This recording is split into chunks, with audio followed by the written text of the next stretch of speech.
Prepare-se porque neste final de semana tem lançamento de livro, curso para atores, música e muito mais.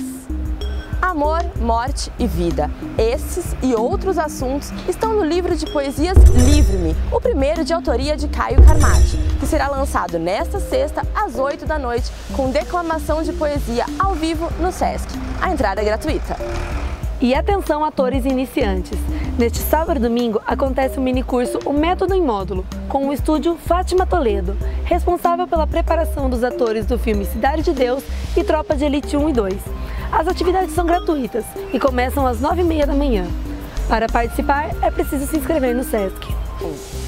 No domingo, a 12ª Semana Nacional de Museus tem programação especial no Museu Prudente de Moraes. O grupo Água de Vintém participa de um sarau musical em homenagem à Cobrinha, o seresteiro piracicabano que faleceu em 1995. A programação é gratuita e tem início às 10 horas da manhã.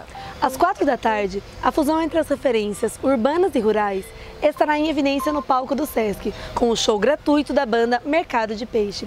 O grupo é de Bauru e apresentará canções do seu mais recente trabalho, Sonhos e Delírios. E vai até este domingo a Festa das Nações, que em 2014 completa 31 anos.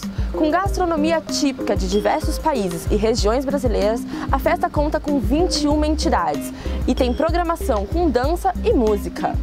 E na próxima segunda-feira, dia 19, começa a Semana da Música da Unimep. Profissionais da área participam de oficinas, palestras e dinâmicas. As atividades acontecem no Colégio Piracicabano até o dia 23, das 6 da tarde às 11 da noite.